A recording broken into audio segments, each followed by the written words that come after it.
So guys episode 2 की starting में हमें जंगल में एक लड़की को भागते दिखाया जाता है जिसके पीछे कुछ वुल्फ डीमन पड़े होते हैं, लेकिन इस लड़की की स्पीड और फाइटिंग स्किल के कारण वे इसे नहीं पकड़ पा रहे थे। वुल्फ डीमन कहता है कि इस लड़की में कुछ तो खास बात है जिस कारण यह असैसिन टेम्पल से भाग निकली। यदि हम इसे पकड़ते हैं तो हमें इनाम मिलेगा और ये डीमन वुल्फ भी जंगल में इस लड़की को घेर लेते हैं। तो लड़की अपनी मैजिक नाइफ और स्पीड टेलीपोर्टेशन टेक्निक से इन डीमन वुल्फ से फाइट करने लगती है। तो एक डीमन वुल्फ मौका पाकर पंजे से लड़की को घायल कर देता है जिस कारण लड़की को काफी दर्द होता है। यह लड़की पेड़ों की मदद से ऊपर चढ़ने लगती है। इसी जंगल के पास हाउचेन का नाइट टेम्पल होता है। इसके बाद सीन शिफ्ट होकर हमें नाइट टेम्पल का सीन दिखाया जाता है जहाँ टेस्ट खत्म होने के बाद बच्चों को लेने उनके पेरेंट्स आए थे, पर हाउचेन को लेने कोई भी नहीं आया था। तभी मास्टर हाउचेन के पास आकर उसे स्पिरिचुअल लिक्विड की एक बोतल देते हैं और उससे कहते हैं कि यह हमारे नाइट टेम्पल का यूनिक ट्रेजर है जो व्यक्ति की स्पिरिट पावर को तेजी से बढ़ाने के साथ साथ उसकी बॉडी को भी स्ट्रॉन्ग बनाता है। मास्टर हाउचेन से कहते हैं तुम्हारे हार्ड वर्क और इस स्पिरिचुअल लिक्विड की पावर के कारण तुम्हारी स्पिरिट पावर बहुत ज्यादा होनी थी, पर तुम्हारी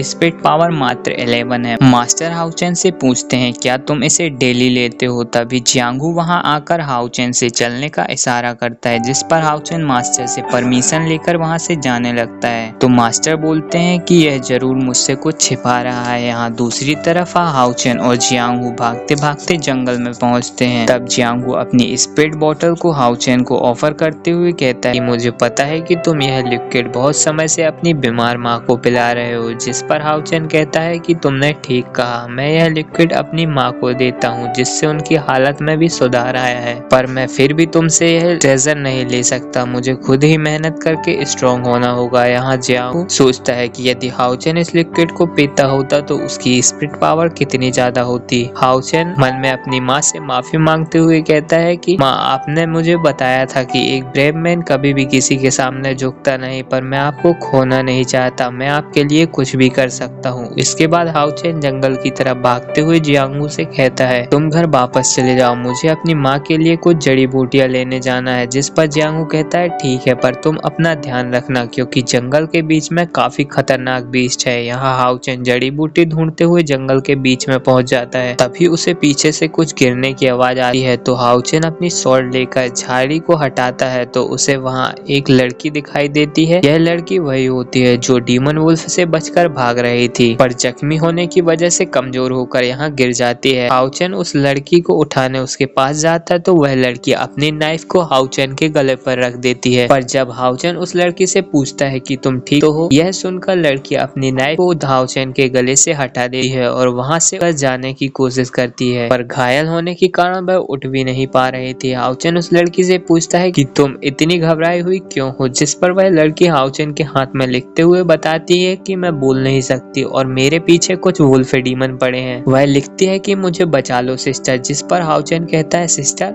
I am not a sister, I am a brother. Haochen ठीक से उस लड़की की बात नहीं समझ पाता। वह सोचता है कि इसके पीछे कुछ बुरे लोग पड़े हैं। जिस पर हाउचेन बड़ी स्टाइल से कहता है कि तुम चिंता मत करो, मुझे आज ही जूनियर नाइट में प्रमोट किया गया है। तभी हाउचेन अपने साइड में देखता है तो उसके साइड में एक डीमन वुल्फ खड़ा होता है जिसे देखकर वह थोड़ा घबरा जाता है। तभी वहाँ और भी डीमन वुल्फ आ जाते हैं जिसे देखकर हाउचेन उस लड़की को उठाकर नाइट टेम्पल की ओर भागने लगता है क्योंकि ये डीमन वुल्फ बहुत शक्तिशाली होते हैं और ये संख्या में भी ज्यादा थे, जिस कारण हाउचेन अकेले उन सभी से फाइट नहीं कर सकता था। पर ये डीमन वुल्फ इतनी आसानी से हाउचेन का पीछा नहीं छोड़ने वाले थे। डीमन वुल्फ बार बार हाउचेन को पकड़ने का ट्राई करते हैं, पर हाउचेन जैसे तैसे डीमन वुल्फ से बचकर भाग रहा था। पर तभी उसका पैर एक पत्थर पर टकरा जाता है और वह नीचे गिर जाता है। तभी एक डीमन वुल्फ उन्हें जमीन पर गिरा देख उन पर हमला करने वाला होता है। तो हाउचेन लड़की को पकड़कर वहां से साइड हो जाता है। अब हाउचेन के पास लड़ने के अलावा कोई रास्ता नहीं था तो वह डीमन वुल्फ से लड़ने के लिए तैयार हो जाता है। तो डीमन वुल्फ हाउचेन के अटैक से बचते हुए हाउचेन को एक जोरदार किक करता है जिससे हाउचेन उसी लड़की के ऊपर जा गिरता है। यहाँ सीन थोड़ा ऑकवर्ड हो जाता है। तब हाउचेन उस लड़की से शर्माते हुए कहता है कि तुम चिंता मत करो, मैं तुम्हें बचा लूंगा। अब हाउचेन समझ चुका था कि इन डीमन वुल्फ की पावर इनके पंजों और जबड़ों में है, तो वह इन सभी बातों को ध्यान में रखते हुए उस डीमन वुल्फ को 2-3 शॉट मार देता है। पर पर हाउचेन की स्वॉर्ड लकड़ी की थी, जिस कारण डीमन वुल्फ पर उसका कुछ असर नहीं पड़ता। डीमन वुल्फ एक बच्चे से पिट रहा था, जिस कारण उसे बहुत गुस्सा आ जाता है और वह अपनी फुल पावर एक्टिवेट कर हाउचेन पर अटैक करता है। इस बार डीमन वुल्फ की स्पीड इंक्रीज हो जाती है, तो डीमन वुल्फ हाउचेन को बहुत जोर से किक करते हुए उसे आगे फेंक देता है और एक डीमन वुल्फ लड़की को पकड़ने के लिए आगे बढ़ता है, तो हाउचेन उस डीमन वुल्फ पर साइड से अटैक कर उसे हटा देता है। पर तभी एक डीमन वुल्फ हाउचेन पर पावरफुल अटैक कर देता है, जिससे हाउचेन वहीं गिर जाता है। तभी एक डीमन वुल्फ लड़की की ओर जाने लगता है, तो हाउचेन उसे गिरा देता है और उस पर स्वॉर्ड से अटैक करने वाला होता है कि तभी एक और डीमन वुल्फ हाउचेन पर हमला कर देता है। बीस्ट फिर से लड़की के पास जाने लगता है, तो हाउचेन उस पर पीछे से अटैक करता है, पर हाउचेन बीस्ट के सामने बहुत कमजोर था। इस बार बीस्ट हाउचेन पर फिर से अटैक कर देता है, पर यह बीस्ट यहाँ भी नहीं रोकता। वह हाउचेन को इस बार बहुत बुरी तरह से पीटता है। अब हाउचेन बहुत कमजोर हो जाता है और उसके इंटरनल ऑर्गन भी बहुत बुरी तरह से डैमेज हो जाते हैं। वह लड़की भी परेशान हो जाती है। हाउचेन फिर भी लड़की को बचाने के लिए खड़ा होने लगता है, तो एक डीमन वुल्फ हाउचेन की गर्दन पकड़ उससे बोलता है कि हमसे लड़ने से पहले बड़ा तो हो जा। तभी हाउचेन अपनी स्वॉर्ड को डीमन वुल्फ के गले के आर पार कर देता है और उसे वहीं मार देता है और घिसटते हुए लड़की के पास जाकर उसे सॉरी बोलते हुए कहता है कि मैं तुम्हें नहीं बचा सकता, पर मैं इन डीमन वुल्फ को कुछ देर तक रोक सकता हूँ, तो तुम मौका पाकर यहाँ नीचे के रास्ते से नाइट टेम्पल चले जाना, जहाँ के मास्टर तुम्हें बचा लेंगे। पर लड़की हाउचेन को इस हालत पर छोड़कर नहीं जाना चाहती थी। वह घायल होने के बाद भी डीमन वुल्फ से लड़ने के लिए खड़ी हो जाती है। अब ये दोनों बच्चे डीमन वुल्फ से फाइट करने लगते हैं। लड़की अपनी टेलीपोर्टेशन टेक्निक से वुल्फ को बुरी तरह से मार रही थी, पर तभी वुल्फ हाउचेन पर भारी पड़ने लगते हैं, तो यह देख लड़की हाउचेन की मदद करने के लिए जाती है। पर तभी दूसरा डीमन वुल्फ लड़की पर अटैक कर देता है और उसे मारने ही वाला होता है कि भी उस लड़की को एक फ्लैशबैक आता है, जहां उसके फादर बोल रहे होते हैं कि आज से तुम मेरी डॉटर नहीं हो, बल्कि रिकॉर्नेशन सेंट यानी पुनर्जन्म महात्मा हो। इस कारण ना तो तुम्हारा कोई दोस्त होगा और ना ही तुम्हारे पास आजादी होगी। इसके साथ ही तुम्हारे सारे सेंस भी काम करना बंद कर देंगे और तुम्हें मिशन में सभी के लिए सेक्रीफाइस करना होगा, और इसके अलावा तुम्हारे पास कोई चॉइस भी नहीं होगी। और तभी प्रेजेंट में हाउचेन बीस्ट को मारने जाता है, तभी कोई पावर बहुत स्पीड से घूमती है और सभी वुल्फ को एक बार में ही मार डालती है, जो कि असल में एक मिस्टीरियस आदमी होता है। और अब वह लड़की से कहता है कि तुम्हारी कंडीशन काफी खराब हो गई है, और वो इन सब के सामने आ जाता है और लड़की को अपने साथ ले जाने की बात करने लगता है, जिस कारण लड़की काफी डर रही थी। तो हाउचेन कहता है कि शायद वह तुम्हारे साथ नहीं जाना चाहती, तो वह आदमी हाउचेन को एक हाथ मारकर बेहोश कर देता है, जिसे देखकर लड़की भी डर जाती है। वो आदमी कहता है डरो मत, मैं तुम्हारे लिए ही यहाँ आया हूँ, और वह लड़की की इंजरी हील कर देता है और कहता है कि इस लड़के की इंटरनल ऑर्गन और इसकी हड्डी पसली भी टूट गई है। यह सुनकर लड़की मिस्टीरियस आदमी के पास जाती है और हाउचेन की मदद करने को कहती है। तब आदमी कहता है कि मैं उसे हील कर दूंगा, पर तुम्हें प्रॉमिस करना होगा कि तुम फिर कभी नहीं भागोगी और रिकार्नेशन ट्रायल को भी कंप्लीट करोगी। अब लड़की इसके बारे में सोच के ही डरने लगती है, पर वह हाउचेन के लिए यह करने के लिए तैयार हो जाती है। तो मिस्टीरियस आदमी अपने फर्नेस और अपनी पावर से हाउचेन को हील करना स्टार्ट कर देता है, जिसमें हाउचेन को काफी पेन हो रहा था, जिसे देखकर लड़की भी परेशान हो रही थी। मिस्टीरियस आदमी कहता है कि इस लड़के की स्पीड पावर तो काफी कम है, शायद इसके पास कोई टैलेंट नहीं है। इसके साथ ही मिस्टीरियस आदमी अपनी 1000 बर्निंग टेक्निक का प्रयोग करता है, जिसके कारण हाउचेन की सारी इंजरी हील होने लगती है। इसके बाद हाउचेन के सिर से एक पावर गुजरती है, जिसके बाद हाउचेन पूरी तरह से हील हो जाता है। मिस्टीरियस आदमी कहता है कि मैंने इस लड़के को हील करने के लिए अपनी 1000 बर्निंग टेक्निक का प्रयोग किया है, जिस कारण इस लड़के की स्पीड पावर एक लेवल बढ़ जाएगी और मेरे फर्नेस की वजह से इसकी बॉडी भी प्योर हो जाएगी। यह इस लड़के के लिए एक गिफ्ट होगा, क्योंकि इसने अपनी जान की परवाह ना करते हुए तुम्हारी जान बचाने की कोशिश की। अब मिस्टीरियस आदमी उस लड़की को, जिसका नाम कायर होता है, उससे चलने को कहता है, तो वह लड़की हाउचेन के पास जाकर अपनी मैजिकल रिंग उसे देने लगती है, जिस पर मिस्टीरियस आदमी उसे रोकता है, पर वह उसकी बात नहीं सुनती और हाउचेन को अपनी रिंग पहना देती है और उसकी स्वॉर्ड और बैग उसके पास रखकर इमोशनल होने लगती है। तो मिस्टीरियस आदमी कायर का हाथ पकड़ के उसे वहां से ले जाने लगता है। तब जाते समय कायर की आंखों में आंसू होते हैं और इसी के साथ हमारा यह एपिसोड एंड हो जाता है।